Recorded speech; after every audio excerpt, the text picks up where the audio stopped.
अस्सलाम वालेकुम guys, welcome back to my channel. I am back with my new video. So guys, जैसे कि आप लोगों को पता है कि वर्ल्ड कप हो चुका है ख़त्म। मेसी कर चुका है अपना ड्रीम अचीव और रोनाल्डो जा चुके हैं कहाँ पे, Saudi Arabia to play with Al Nassr. तो मुझे ऐसा लगता है कि रोनाल्डो के माइंड में जाहिर सी बात है कुछ ना कुछ तो इस मूव को लेके होगा ही होगा। लॉन्ग टर्म थिंकिंग उसकी कुछ ना कुछ तो होगी, because Cristiano Ronaldo is a very big name और उसकी जो फ़ैन फॉलोइंग है वो बहुत ज़्यादा है। मैसी फैंस इससे शायद डिसएग्री करें या ना करें, मतलब हर कोई शायद एग्री ही करेगा इस चीज़ से कि रोनाल्डो की फ़ैन फॉलोइंग काफ़ी ज़्यादा है। और जिस तरीके से अल नसर के इंस्टाग्राम के फॉलोअर्स बढ़ते जा रहे हैं तो उससे आप लोगों को अंदाज़ा हो ही गया होगा। हाँ, अब अल नसर के मैचेस को देखेगा या नहीं ये हमें देखना पड़ेगा। लेकिन मैंने एक जगह पढ़ा था कि रोनाल्डो ने जो सऊदी अरबिया की जो ये मूव की है उसके पीछे टू 2030 में जो फीफा वर्ल्ड कप होना है उसके लिए सऊदी अरबिया बिड करने वाला है। और सऊदी अरबिया चाहता है कि वो लाजमी, जिस तरीके से आप लोग जानते हैं कि जो कतर का वर्ल्ड कप था वो आई गेस पूरी हिस्ट्री, वर्ल्ड कप हिस्ट्री में सबसे बेस्ट वर्ल्ड कप रहा था, क्योंकि इधर एशियंस इजीली आ सकते हैं देखने के लिए और एशियंस क्रेजी हैं रिगार्डिंग फुटबॉल।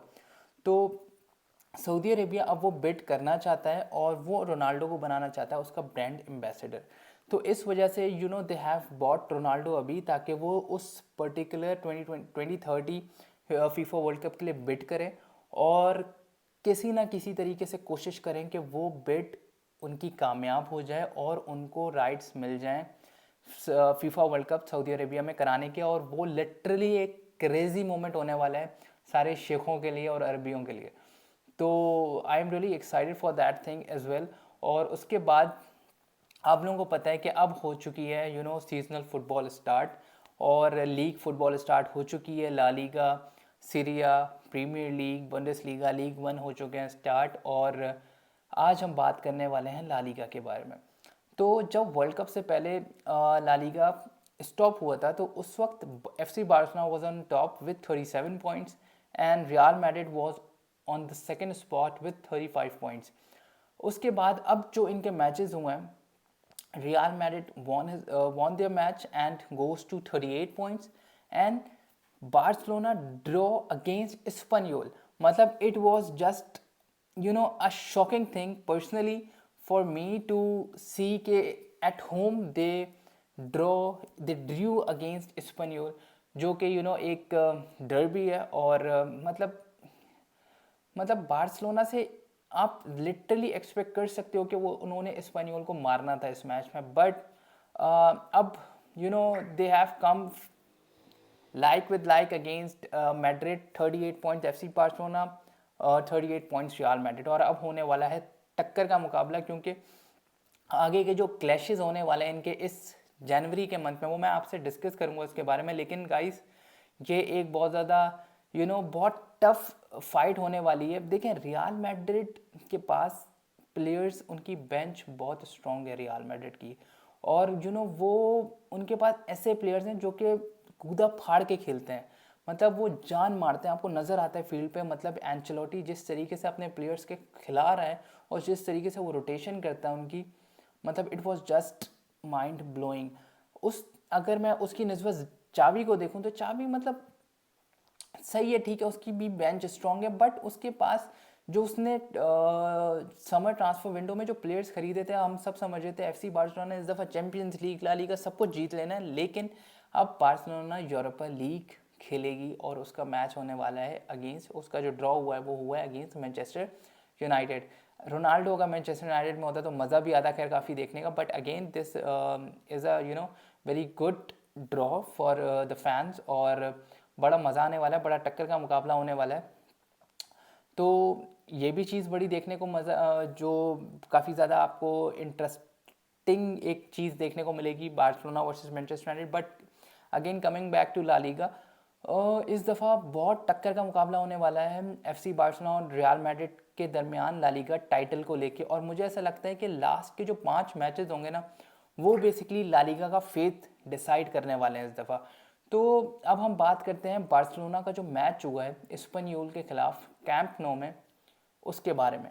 मतलब बार्सिलोना ने अराउखो को नहीं खिलाया, बार्सिलोना ने कुंदे को नहीं खिलाया, जो कि कुंदे was performing well with France in FIFA world cup, लेकिन उसको नहीं प्रेफरेंस दी। और मतलब यार आप जॉर्डी एल्बा का टाइम ख़त्म हो गया। ये जॉर्डी एल्बा को भी एक्सेप्ट कर लेना चाहिए और चावी को भी एक्सेप्ट कर लेना चाहिए। बारसा फैंस तो ये कब का एक्सेप्ट कर चुके हैं, बट जॉर्डी एल्बा को ये बात समझ लेनी चाहिए कि भाई अब आप टीम पे बोझ हो। आपकी सर्विसेज आपने बार्सिलोना के लिए बहुत ज़्यादा सर्विसेज दी हैं, आपकी सर्विसेज को सलाम, but now this is a time to say good bye to FC Barcelona and move. आप MLS मूव करो, आप किसी भी यूरोप में कहीं भी मूव करो, but you have to leave Barcelona at the end of the season लाजमी। और चावी को भी ये दिमाग में बात रखनी चाहिए कि जॉर्डी एल्बा अब वो क्लिनिकल क्रॉसेस प्रोवाइड नहीं कर पा रहा, वो क्लिनिकल फिनिशेस प्रोवाइड नहीं कर पा रहा, तो अब उसकी टीम में ज़रूरत नहीं है। हाँ, अब आप बात करोगे यार उसकी उसका उसका टीम में रिप्लेसमेंट कौन है, उसका टीम में रिप्लेसमेंट बाल्दे आप बोलोगे, लेकिन मुझे नहीं लगता बाल्दे लॉन्ग टर्म का उसका रिप्लेसमेंट है। देखिए बाल्दे आपको प्रोवाइड करता है अल्फोंसो डेविस वाला पेस, सही ठीक है, वो आपको प्रोवाइड करेगा, वो बीच में रन्स लेगा, सब कुछ करेगा। उसके क्रॉसेस इतने अच्छे नहीं हैं जो कि जॉर्डी एल्बा के बहुत ज़्यादा अच्छे थे उसके प्राइम टाइम में।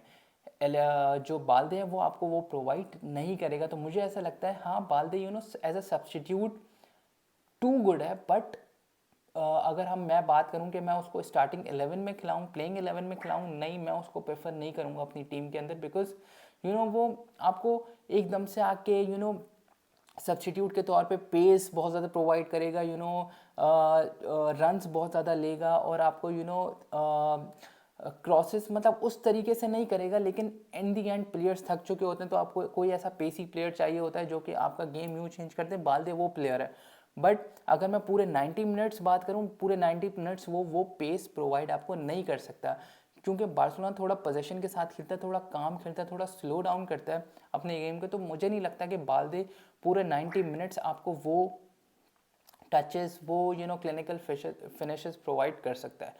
तो लॉन्ग टर्म के लिए Barcelona have to buy a left back in this window और definitely in the summer transfer window to go ahead with the next season, because Barcelona cannot survive at least with Jordi Alba and then against with Balde। तो मुझे ऐसा लगता है कि Barcelona नए left back को higher करेगा लाजमी। इस दफ़ा जनवरी में हायर नहीं करेगा, लेकिन वो मुझे लगता है कि करना चाहिए, बहुत ज़रूरत है। क्योंकि आपके डिफेंस में है ही क्या, मुझे बताओ, आपके पास कोई अच्छा राइट बैक नहीं है, आपके पास कोई अच्छा लेफ्ट बैक नहीं है, उसके बाद आप दो विंगर्स ऐसे खिलाते हो जो आपको परफॉर्म करके नहीं दे रहे, ना उन्होंने अपनी नेशनल टीम में परफॉर्म किया, ना वो अब आपको परफॉर्म करके देंगे। फिर आप मिडफील्ड से क्या एक्सपेक्ट करते हो भाई? आप वर्ल्ड क्लास मिडफील्ड रख लो, लेकिन अगर आपके पास कोई अच्छा लेफ्ट बैक नहीं है, अच्छा आपके पास राइट बैक नहीं है, आपके पास लेफ्ट विंगर अच्छा नहीं है, राइट विंगर अच्छा नहीं है, स्ट्राइकर भी परफॉर्म उस तरीके से नहीं कर रहा, मिडफील्ड क्या उखाड़ लेगी, क्या उखाड़ लेगी? पेद्री, बुस्केट्स, गावी, डियोंग क्या उखाड़ लेंगे? नथिंग। तो मुझे ऐसा लगता है कि ये चीज़ चावी को आई गेस उसको समझ आ भी चुकी होगी, और ये कोई बताने वाली बात नहीं है, बच्चों वाली बात है ये। जो भी FC बार्सिलोना को फॉलो करता है उन्हें सबको पता है कि भाई ये चीज़ है। और लेवेंडोस्की बायर्न में क्या था, बार्सिलोना के पास आके वो कैसा हो चुका है। मतलब मुझे ऐसा लगता है कि हम उसको, मतलब जाहिर सी बात है, देखें हम बहुत ज़्यादा बायर्न का अगर स्ट्रक्चर देखें ना, वो अपनी मिडफील्ड पे इतना नहीं उनका फोकस होता है जितना उनका लेफ्ट फ्लैंक और राइट फ्लैंक पे होता है। Left winger, right winger, left back, right back, उस पे होता है। और बार्सिलोना के पास वही ख़त्म प्लेयर्स हैं उन पोजीशंस पे, बार्सिलोना के पास ख़त्म प्लेयर हैं। उस्मान डेम्बेले भाई, मतलब वो आपको 10 में से एक मैच जितवा देगा, बिल्कुल रॉ गोल करके जितवा देगा, लेकिन वो 10 में से 10 में कंसिस्टेंटली परफॉर्म नहीं करके देगा आपको। ये बात हमें समझ जानी चाहिए। जावी कहता है कि हाँ, मैं हमेशा से समझता हूँ Dembélé is a very good substitute player, he is not a one जिसको मैं अपनी प्लेइंग 11 में स्टार्ट पूरे 90 मिनट्स के लिए खिलाऊँ, क्योंकि वो चीज़ वो कंसिस्टेंटली आपको प्रोवाइड नहीं करके देगा, वो कभी भी नहीं करके, उसने आज तक नहीं दिया, तो वो अब क्या देगा? तो ये बात बार्सिलोना की मैनेजमेंट को समझ लेनी चाहिए। उसके बाद अंसु फाटी जब से वो इंजरी के बाद वापस आया है वो परफॉर्म नहीं कर रहा, मतलब उसका पेस कम हुआ है, उसको वो रन्स इतने ज़्यादा नहीं निकाल पा रहा है। उसकी जो पहले फिनिशेस होते थे, मतलब उसको वो एक टच में गोल मारता था बंदा, एक टच चाहिए होता था उसको गोल मारने के लिए, लेकिन अब उससे वो चीज़ भी नहीं हो रही है। ज़ाहिर सी बात है, इंजरी के बाद आपको थोड़ा टाइम लगता है, और ख़ासतौर पे जब आप यंगस्टर हो तो आपको और ज़्यादा टाइम लगता है, क्योंकि आप जब प्रेशर में आने लगते हो, आप इंजरी के बाद वापस आते हो, आपसे उस तरीके के क्लिनिकल फिनिशेस नहीं हो रहे होते हैं और आपकी पेस भी कम होने लगती है, तो आप बोलते हो यार ये क्या हो रहा है मेरे साथ। लेकिन उसको थोड़ा टाइम लगेगा, और मुझे नहीं लगता कि वो प्लेइंग 11 का पार्ट बार्सिलोना का होना चाहिए, एटलीस्ट फॉर दिस सीज़न। मुझे बिल्कुल भी नहीं लगता कि वो किसी राइट बैक को बीट कर सकता है ला लीगा में, बिकॉज उसकी पेस काफ़ी ज़्यादा कम हो चुकी है। बार्सिलोना का डिफेंस देखें, बार्सिलोना का डिफेंस इज़ रोमिंग अराउंड आराउखो, कुंडे एंड इरिक गार्सिया। देखें, अगर हम और क्रिस्टेंसन, अगर हम इन चारों के अराउंड घूमते हैं और हम रोटेशन अच्छी करते हैं तो यस, अगर वो इंजर्ड नहीं होते तो हम बचा सकते हैं। देखें, अराउको एंड कुंडे will be my preference, will definitely be my preference against Manchester United, but not मतलब सेंटर बैक्स अराउको कुंडे, और लेफ्ट बैक में I would definitely prefer Balde against Jordi alba in any match now, because Jordi alba से अब नहीं होना है कुछ भी। और राइट बैक पे यू हैव टू गो बैलरीन, आपको पेस प्रोवाइड करेगा, बट वो आपको डिफेंसिवली सपोर्ट नहीं करेगा, जो कि सर्जियो रोबर्टो आपको थोड़ा बहुत दे देता है।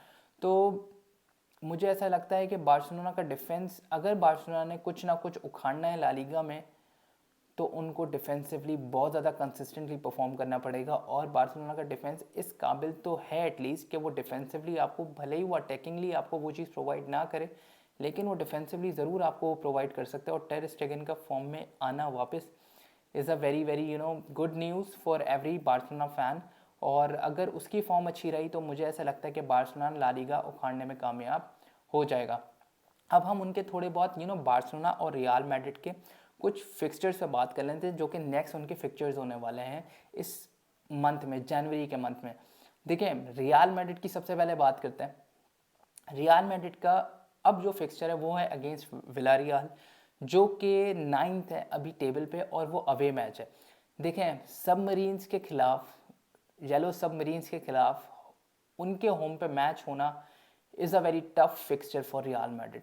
मुझे ऐसा लगता है कि शायद उनका अभी तक का सबसे टफ फिक्सचर होने वाला है, क्योंकि वो विलारियल भले 9th पे आपको ला लीगा में ज़रूर लग रही है, लेकिन वो जिस तरीके से खेल रहे हैं वो 9th वाली पोजीशन का नहीं खेल रहे हैं, और वो उनके अंदर बहुत ज़्यादा एबिलिटी है कि वो अपने होम पे किसी भी बड़ी से बड़ी टीम को मार सकते हैं। तो वो मैच बहुत देखना पड़ेगा। मुझे ऐसा लगता है कि Real Madrid is going to lose 2 points या शायद 3 पॉइंट्स भी at on away match against Villarreal.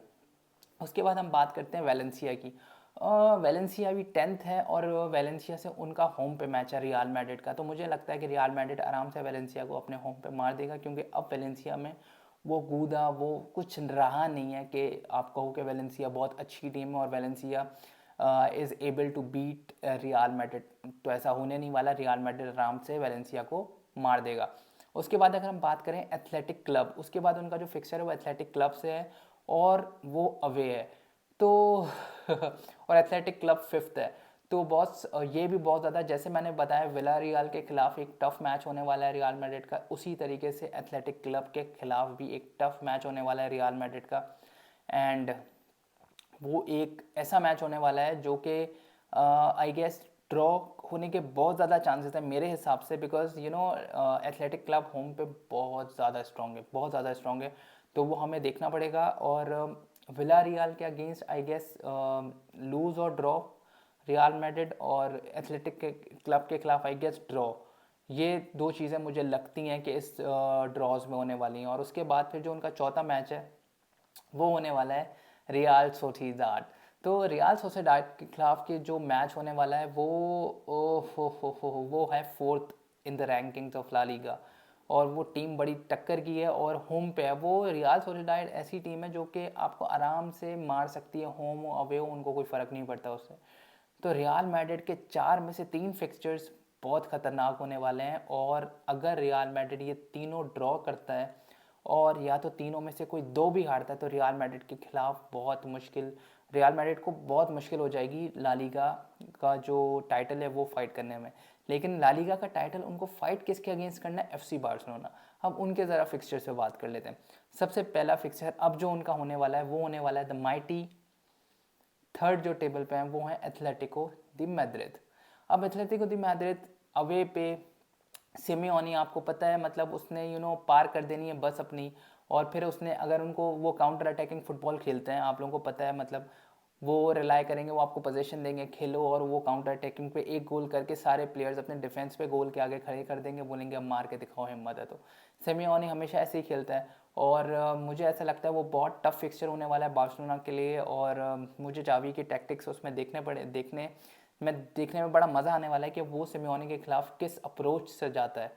या तो वो इस अप्रोच से जाएगा कि they have to kill the game in the first half, और अगर वो इस अप्रोच से जाता है कि हम ड्रॉ के लिए जाते हैं सिर्फ, और हम जीतने के लिए नहीं जाते, हम उनको गोल्स कंसीड करने नहीं देंगे, क्योंकि अगर बार्सिलोना हाई डिफेंसिव लाइन खिलाता है तो, और वो सामने वाली टीम काउंटर अटैकिंग है, तो एथलेटिको मैड्रिड अगर फर्स्ट स्कोर करने में कामयाब हो गया तो बार्सिलोना के लिए कमबैक करना बहुत बहुत मुश्किल हो जाएगा।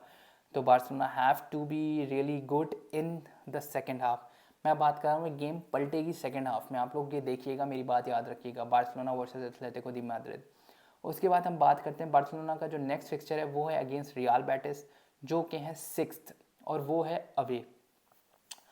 दो फिक्सचर्स ऐसे आने वाले हैं बार्सिलोना के जो कि अवे पे हैं, जो कि रियल बेटिस और एथलेटिको दी मैड्रिड, दोनों बहुत ही टफ फिक्सचर्स हैं। Real Betis at home is a very difficult opponent, और उनको एट होम मारना मतलब बहुत मुश्किल है। बार्सिलोना कर चुका है, ये काफ़ी दफ़ा कर चुका है, और मेसी का कौन वो यादगार जो मेसी का मैच था जिसमें मेसी ने 3 गोल्स स्कोर किए थे, और क्या ब्यूटीफुल गोल्स स्कोर किए थे अगेंस्ट रियल बेटिस, और पूरा जो रियल बेटिस का स्टेडियम था वो चैंट कर रहा था मैसी मैसी, मतलब it was just amazing.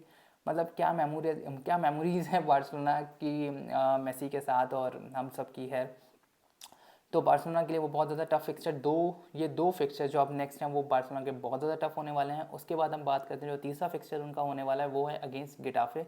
गिटाफे 14th हैं, होम पे मैच है, तो बार्सिलोना मार देगा गिटाफे को, बिकॉज 14th पे, और गिटाफे मतलब लास्ट 3-4 सीजन से वो बहुत अच्छा खेल रहे थे। इस दफ़ा उनके प्लेयर्स सोल्ड आउट हुए हैं और उनके ट्रांसफर्स हुए, उसके बाद से उनकी टीम इतनी ज़्यादा स्ट्रॉन्ग रही नहीं है, तो गिटाफे को होम पे मारना विल बी रिलेटिवली बहुत ज़्यादा आसान होगा बार्सिलोना के लिए। उसके बाद जो बार्सिलोना का लास्ट फिक्चर है इस मंथ ला लीगा का, वो है अगेंस्ट जिरोना, और वो है 12th इन द लीग, और वो उनके साथ अवे मैच है। तो बार्सिलोना के जो लास्ट दो फिक्चर्स हैं वो ईजी हैं कंपैरेटिवली जो उनके शुरू के दो फिक्चर्स हैं।